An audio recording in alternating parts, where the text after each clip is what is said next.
शैतानिर्रजीम बिस्मिल्लाहिर्रहमानिर्रहीम वक़द मकरल्लज़ीन मिन क़ब्लिहिम फ़लिल्लाहिल मक्रू जमीअ यअलमु मा तक्सिबु कुल्लु नफ्स व सयअलमुल कुफ़्फ़ारु लिमन उक़बद्दार। सदक़ल्लाहुल अज़ीम।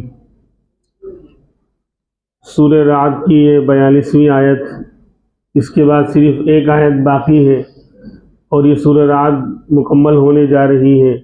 अल्लाह तबारक व तआला ने इस आयत पाक में बहुत ज़बरदस्त और अहम बात बयान फरमाई और मुसलमानों को बहुत बड़ी तसल्ली का सामान अल्लाह तबारक व तआला ने मुहैया फरमाया है। अगर हमने अपना ताल्लुक़ उस रब्बे ज़ुल जलाल से मजबूत कर लिया, आज का जो माहौल है, आजकल के जो हालात हैं इस मुल्क के, ये जो बात आज कही जा रही है, बहुत मौके से आयत आई है। इस मुल्क में हमें इस्लाम के साथ और ईमान के साथ और पूरे अमाल के साथ और इस्लामी तालीमात के साथ, कुरान के साथ और इन शायर के साथ अगर ज़िंदा रहना है तो इस बात पर अमल करना पड़ेगा जो आगे आज बयान की जा रही है।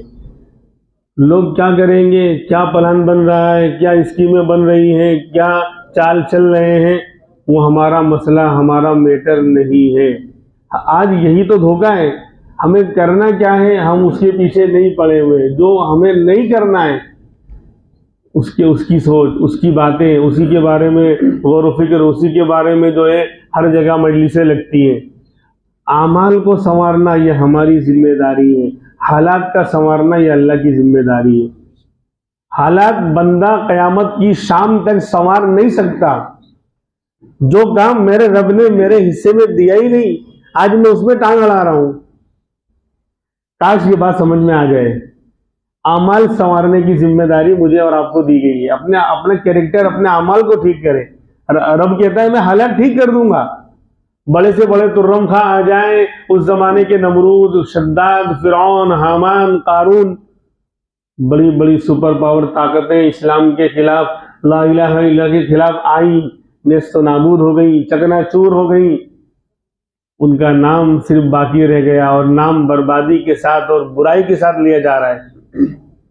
काश ये बात समझ में आ जाए। अल्लाह रब्बुल इज्जत उसी की तरफ इशारा कर रहे हैं।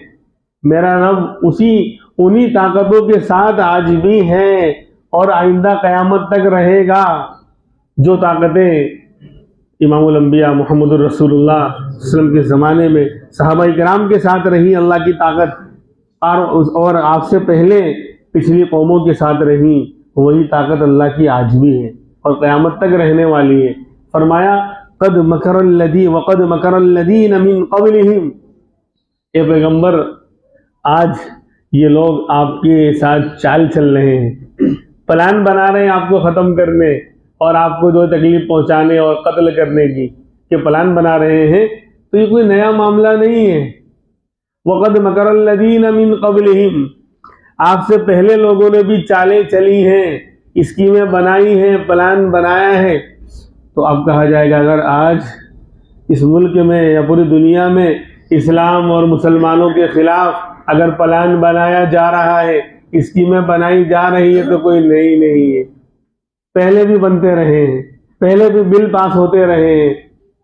और नबी को कहा जा रहा है कि आपके साथ जो चाल चली गई, क्या अजीबो गरीब और ख़तरनाक प्लान और चाल चली गई थी। सिर्फ एक इशारा करता हूँ, हिजरत का जो वाक़या है, कुरान करीम ने उसका मंजर जो खींचा है, वइज़ यमकुरु बिकल्लज़ीन कफ़रू लियुस्बितूका औ यक़्तुलूका औ युख़रिजूक व यमकुरून व यमकुरुल्लाह वल्लाहु खैरुल माकिरीन। पैगम्बर ए मोहम्मद सल्लल्लाहु अलैहि वसल्लम, उस वक्त को याद करो, इज़ यमकुरु बिकल्लज़ीन कफ़रू, जब आपके साथ मकर और चाल और स्कीमें ये काफिर बना रहे थे। मशवरा हो रहा था बाकायदा। दारुन नदवा एक जगह थी वहाँ मक्के में, वहाँ बैठ कर ये मशवरे हो रहे थे कि इनको कैसे ख़त्म किया जाए। मदीने तक इनका पैगाम पहुँच चुका है, आगे और अरब तक न पहुँच जाए, पूरी दुनिया तक न पहुँच जाए, तो कैसे इनके पैगाम को ख़त्म किया जाए, बल्कि इनको रास्ते से कैसे हटाया जाए। मशवरे हो रहे हैं। किसी ने कहा था कि ऊँट पर बिठाकर बहुत दूर छोड़कर आ जाया जाए। तो शैतान इब्लीस भी तो एक शेख और बहुत बड़े जो है यानी बुजुर्ग की शक्ल में आ गया था, वो भी बैठा हुआ था।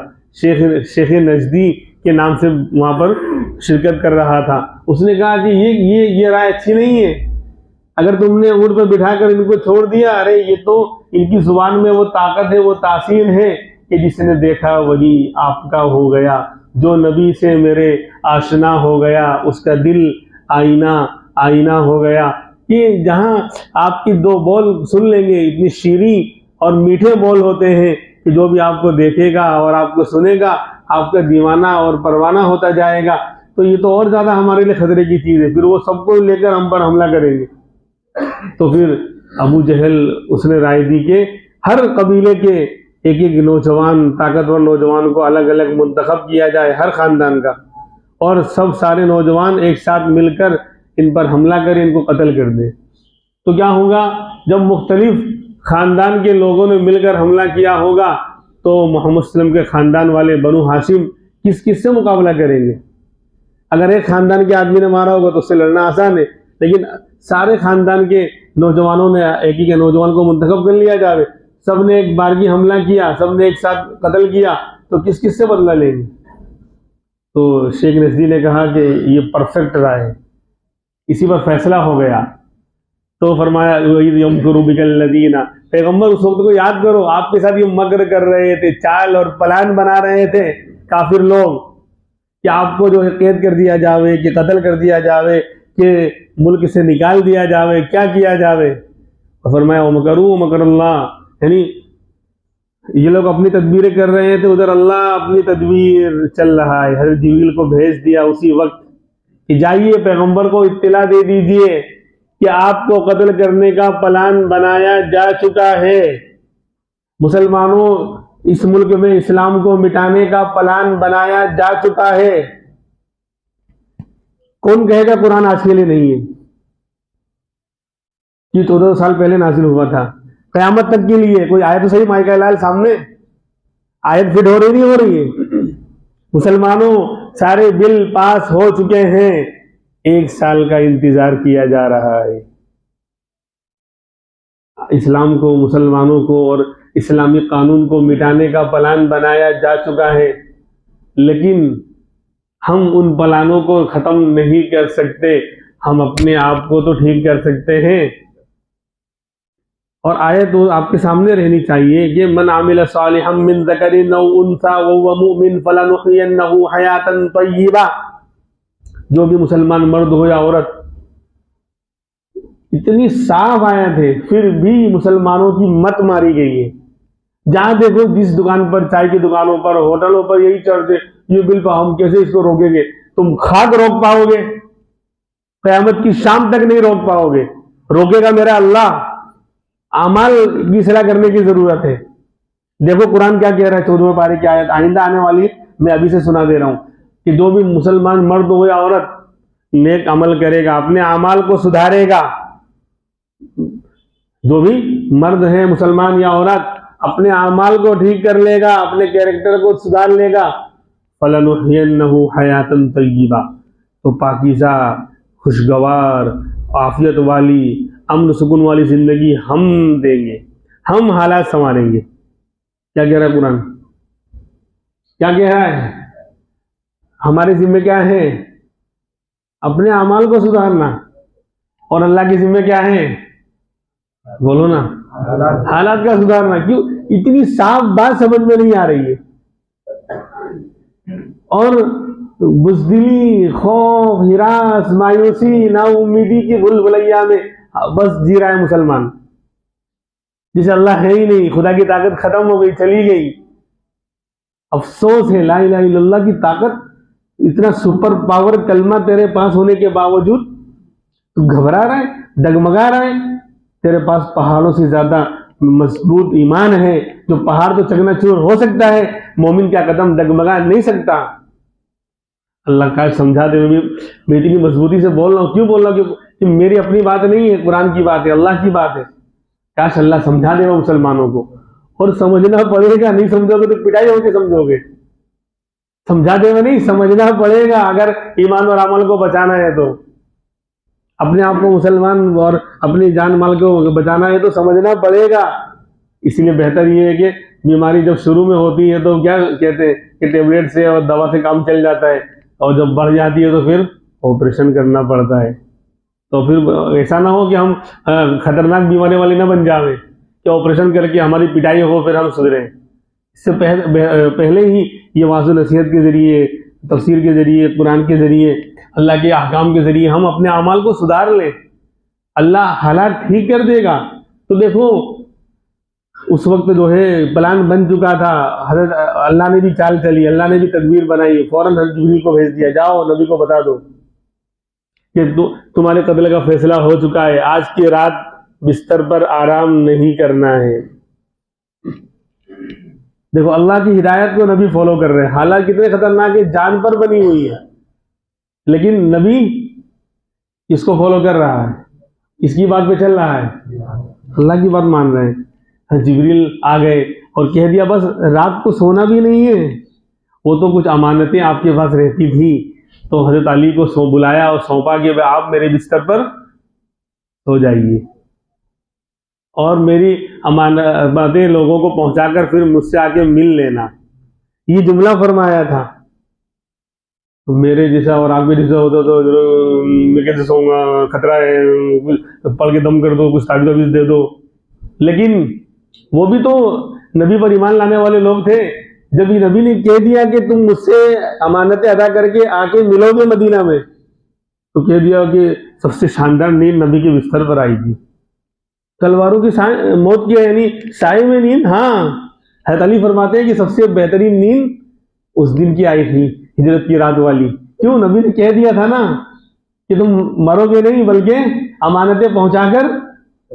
हाँ, तो उनको अपने से ज्यादा नबी की बात पर और अल्लाह की बात पर यकीन होता था। आज हमें यकीन नहीं है। खैर, तो प्लान बना, चाल चली कत्ल करने की, कैद करने की, आपको हटाने की, दूर करने की, और अल्लाह ने भी अपनी तदबीर चली कि तुम करो, हम भी तदबीर बना रहे हैं। रातों रात ही सिद्दीक़ अकबर ने पहले से ही तैयारी कर ली थी, 2 ऊँटनियाँ तैयार कर रखी थी। कहा हजरत आपको हदिया फरमाया कि नहीं, हदिया नहीं लूंगा, जितने में लिया है उतना दाम अदा करूंगा। क्यों? अपना माल अपना जान। तबलीग वाले बोलते हैं ना, दीन के लिए हाँ अपना जान अपना माल लगाया जाएगा। और जगह पर आपने हदिया कबूल किया, लेकिन क्योंकि ये दीन का सफर था, हिजरत का सफर, अल्लाह के लिए दीन का सफर था, तो सिद्दीक़ अकबर ने कहा कि हजरत मैंने आपके लिए भी ऊँटनी तैयार कर ली है, आपको हदिया कहा कि नहीं, हदिया नहीं बल्कि उसका दाम दूंगा, जितने में आपने लिया है उतने में।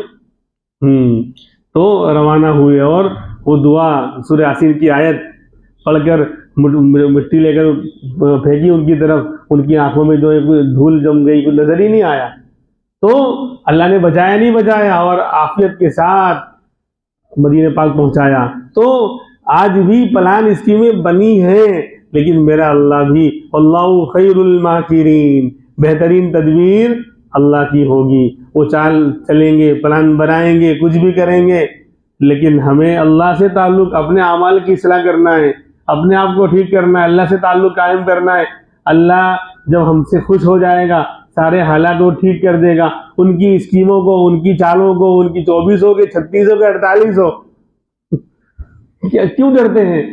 इससे पहले नहीं आया, लॉकडाउन नहीं आया, नोटबंदी का जमाना नहीं आया, सबको झेला कि नहीं झेला? मेरे अल्लाह ने मुझे कभी भूखा सुलाया, कभी नेमतें छीनी? यानी हालात देखकर भी ईमान ताज़ा नहीं हो रहा है, ईमान मजबूत नहीं हो रहा है, अल्लाह से ताल्लुक मजबूत नहीं हो रहा है, शिकवे शिकायतें ही है खाली। तो इसलिए वो भी देख लेंगे, अरे जिंदा रहे, अल्लाह ने बाकी रहा तो वो भी देख लेंगे आइंदा क्या होने वाला है।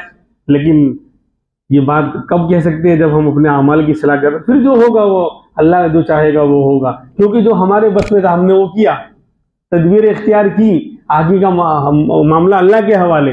कहा है कि तुम अपने अमाल ठीक कर लो, हम हालात ठीक कर देंगे। हम हालत असबाब इख्तियार करना है, जहां तक हमारे बस में वो अमाल की इस्लाम में वो भी आएगा। अपनी तैयारी, अपनी बेदारी, और अमाल के साथ अपनी तैयारी, अपनी बेदारी भी। लेकिन आगे कामयाबी, नाकामी और हालात का ठीक करना वो अल्लाह के हाथ में। असल में आ रही है, तो फरमा रहे हैं कि कद मकर लदीन मिन क़ब्लिहिम, आपसे पहले भी लोग चाल चलते रहे हैं, लेकिन क्या हुआ? फलिल्लाहिल मकरू जमिया, सारी तदबीर, सब की सब तदबीरें अल्लाह ही की चलने वाली हैं। सब चलाते रहे, फिरौन ने भी चलाई थी, नमरूद ने भी, शद्दाद ने भी, कौम समूद ने भी, कौम आद ने भी। हर नबी के ज़माने में काफिरों ने उस नबी के खिलाफ, ईमान वालों के खिलाफ तदबीरें चलाई, प्लान बनाए, लेकिन अल्लाह कह रहा फलिल्लाहिल मकरू जमीआ, सारी तदबीर अल्लाह ही की चलने वाली है। यालमु मा तक्सिबु कुल्लु नफ्स, क्यों?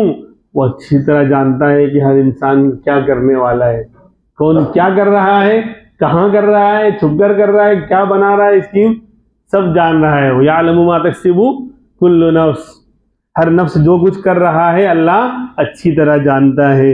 वसयअलमुल लदीन वसयअलमुल कुफ्फार लिमन उक़बद्दार, ये जो प्लान बना रहे हैं, स्कीम बना रहे हैं, अपनी खैर बनाए।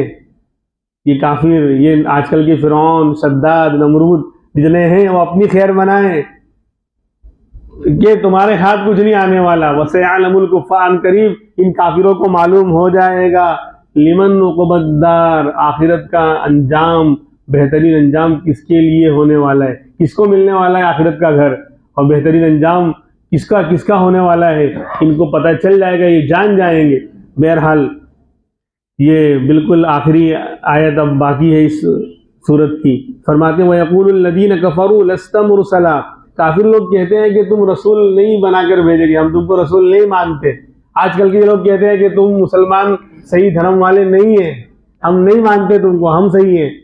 यक़ूलुल लदीन कफ़रू लस्ता मुरसला, काफिर लोग कहते हैं पैगंबर तुम रसूल नहीं हो, तुम अपनी तरफ से बातें बनाकर पेश करते हो, तुमको अल्लाह ने नहीं भेजा है।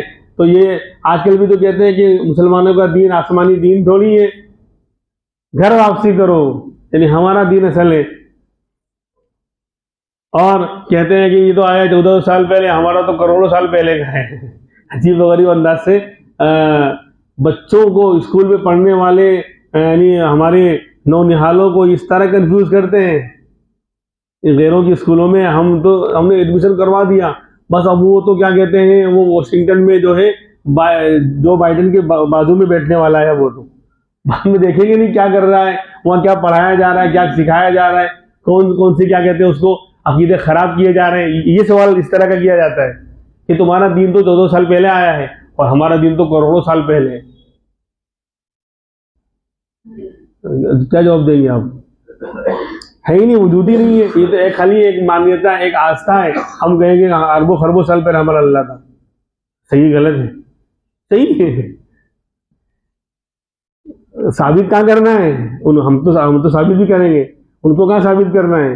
करोड़ों साल का हो कि अरबों साल का हो, है ही नहीं, कुछ असलियत ही नहीं, आस्था है, खाली एक मान्यता, बस दिल में एक बात समा गई है, वही क्या कहते हैं धर्म बन गई है। हमारा तो सही बात है कि अल्लाह तो हमेशा से मौजूद है। खैर वो तो दलील की बात आएगी जब पेश की जाएगी, आज अभी वक्त नहीं है। फरमाया कि काफिर लोग कहते हैं कि नबी आप रसूल नहीं हैं, तो आप कह दो कि मुझे तुमसे कोई गवाही चाहिए भी नहीं, तुमको नहीं मानना है मत मानो, मानते तुम्हारा फायदा होता। कुल ए नबी कह दो कफा बिल्लाहि शहीदम बैनी व बैनकुम, कि काफी है मेरा अल्लाह गवाह बनने के लिए मेरे और तुम्हारे दरमियान। मेरा अल्लाह तो मुझे मानता है ना कि मैं नबी हूं, तो ए नबी कह दो कि काफी है मेरा अल्लाह मेरे तुम्हारे दरमियान गवाह बनने के लिए। और वो लोग भी काफी हैं, उमन इंदहु इल्मुल किताब, और वो मुसलमान या वो अहले किताब जिनके पास किताब का इल्म है, यहूद व नसारा, वो काफी है। तो अहले किताब ने भी गवाही दी। अब्दुल्लाह इब्न सलाम रदियल्लाहु अन्हु तौरात के बहुत बड़े आलिम, उन्होंने गवाही दी, और भी अहले किताब ने गवाही दी। तो नबी कह रहे हैं अल्लाह के अलवार है कि कह दो कि तुमसे मुझे कबूलवाना भी नहीं है, तो नई इस्लाम लाना है मत लाओ, तुमको कोई ज़बरदस्ती कौन कर रहा है, तुमसे आज ज़बरदस्ती कौन कर रहा है, मत मानी गई है, नहीं लाना है मत लाओ, कौन कह रहा है। तो ऐसे ही यहाँ कहा जा रहा है कि तुम कह रहे हो कि रसूल नहीं हूं मैं, तो तुमसे कौन मनवा रहा है। कुल आप कह दो कफा बिल्लाहि शहीदम बैनी व बैनकुम, मेरे दरमियान और तुम्हारे दरमियान अल्लाह मेरा गवाह बनने के लिए काफ़ी है। और वो लोग भी काफ़ी है जिनके पास किताब का इल्म है, वो गवाही देंगे, मेरा अल्लाह गवाही देगा। तो हमारा अल्लाह हमारे साथ है, वो हमारे बारे में हक होने की गवाही देगा। दुनिया वाले माने कि ना माने, उनसे हमें लेना देना नहीं है। अल्लाह तबारक व तआला जो बातें कही गई उस पर अमल करने की तौफीक अता फरमाए। अल्लाह का शुक्र है, करम है कि शायद ये 14वां-15वां साल चल रहा है। सूरे राद 13वें पारे में आज अल्लाह ने मुकम्मल करवाई। अल्लाह जो है इस सिलसिले को तादेर कायम व दायम रखे। हर तरह के शुरूर, फितन, आफात, हासिदीन के हसद से, फितीन के फितने से, जालिमीन के जुल्म से, माकिरीन के मगर से, साहिरीन के सहर से हम तमाम की, हमारे घर वालों की, इस बस्ती की और इस सिलसिले की अल्लाह हिफाजत फरमाए। और खुशी की बात यह है